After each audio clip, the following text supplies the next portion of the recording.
teman-teman dari kelas 3 PM3. Di sini saya akan menjelaskan tentang manajemen pergudangan dalam bisnis retail. Materi pengelolaan bisnis retail bab 4, manajemen pergudangan dalam bisnis retail, yaitu ada sistem pergudangan, aktivitas pergudangan, gudang penyimpanan dan gudang distribusi, proses penerimaan dan penyimpanan barang di gudang, penyimpanan dan pemeliharaan barang di gudang, lalu aktivitas manajemen pergudangan, proses administrasi pada gudang, pencatatan persediaan barang, prosedur labeling, dan cross-locking. Yang pertama adalah sistem pergudangan. Dalam sebuah toko, kita perlu memiliki gudang sebagai tempat penyimpanan berbagai barang.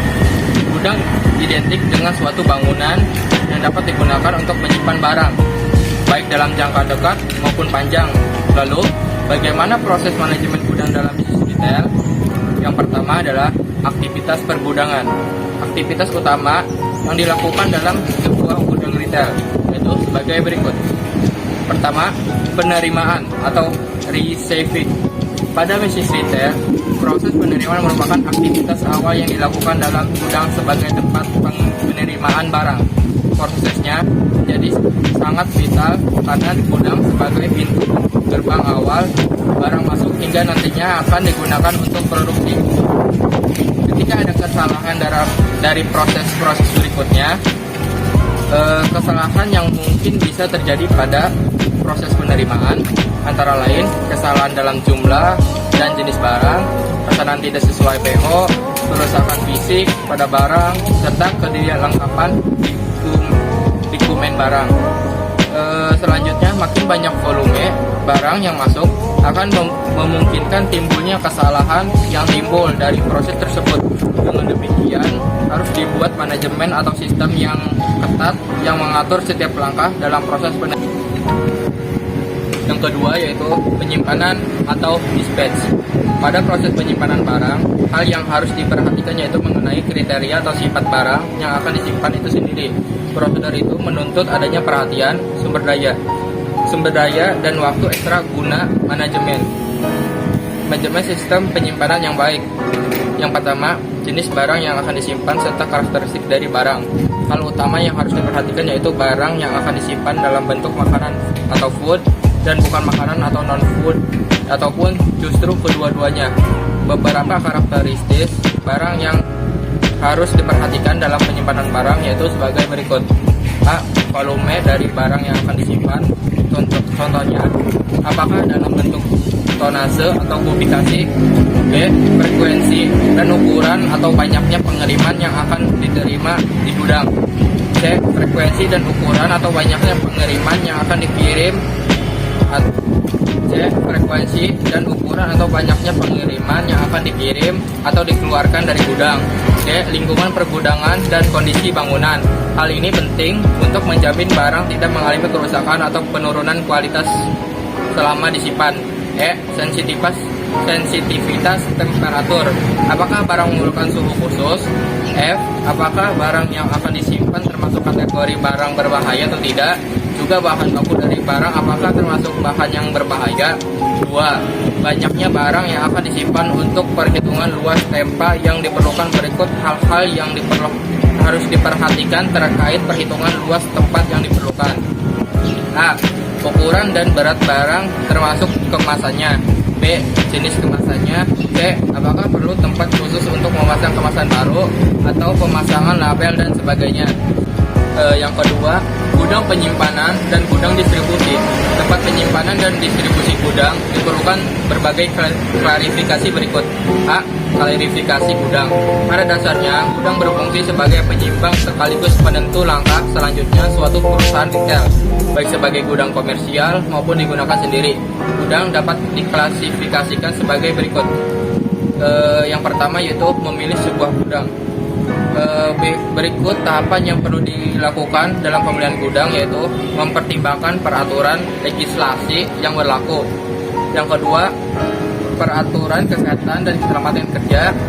Selanjutnya, peraturan tenaga kerja, peraturan penyimpanan untuk obat-obatan, peraturan mengenai penyimpanan barang-barang yang masuk kategori barang berbahaya atau mengandung bahan berbahaya. Selanjutnya peraturan mengenai bangunan atau sejenisnya. Yang kedua, memilih lokasi gudang yang cocok, yaitu penempatan persediaan, penempatan peralatan, jenis fasilitas dan lokasi gudang, keamanan, layout. Yang ketiga, proses penerimaan dan penyimpanan barang di gudang. Yang pertama, proses penerimaan barang. Step ke-1, setiap barang yang datang harus dimasukkan dahulu ke gudang sementara untuk diperiksa sesuai faktur atau bukti kirim. Kedua, barang dikelompokkan sesuai jenisnya. Ketiga, pada barang yang tidak memenuhi syarat, maka direktur kepada perusahaan pengirim diserah surat retur untuk barang yang bersangkutan. B. Penyimpanan barang ke gudang tetap. Pertama, barang-barang yang telah mengalami proses pengecekan diterima dan disusun disimpan sesuai dengan spesifikasi serat petunjuk instruksi penyimpanannya. Dua, barang-barang tersebut dicatat dalam kartu atau buku gudang. Ketiga, pemeriksaan fisik dilakukan oleh kepala gudang dan jumlahnya dicatat dalam pembukuan khusus guna memudahkan pengendalian atau pengontrolan. Empat, penyimpanan dan pemeliharaan barang di gudang. Prosedur penyimpanan barang dagangan di gudang yang harus dilakukan perusahaan retail dapat dikategorikan sebagai berikut. Yang pertama, kategori golongan barang. Kedua, kategori subgolongan barang. Ketiga, kategori jenis barang. Keempat, kategori merek atau cap barang. Bisa kan? Aktivitas manajemen pergudangan. Yang pertama, proses administrasi pada gudang, yaitu buku penerimaan gudang. Buku ini memuat semua keterangan tentang bukti-bukti atau dokumen-dokumen penerimaan barang. Kedua, buku pengeluaran gudang. Buku ini memuat semua keterangan tentang bukti-bukti penyerahan atas penerimaan barang. Yang ketiga, buku kekayaan gudang. Buku ini memuat dan menunjukkan setiap saat dan jumlah nilai dalam uang dari semua barang yang disimpan dari gudang. Yang keempat, kartu persediaan barang. Kartu ini memuat semua keterangan yang meliputi penambahan, pengurangan, persediaan, dan harga dari suatu jenis barang tertentu. Hal ini berarti bahwa setiap jenis barang, tipe dari suatu jenis barang harus dibuatkan kartu tersendiri. Selanjutnya, pencatatan persediaan barang.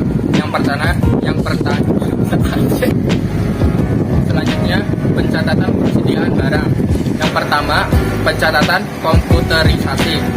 Pencatatan barang secara komputerisasi akan memudahkan administrasi yang dalam melakukan dekapitulasi terhadap barang yang keluar masuk gudang.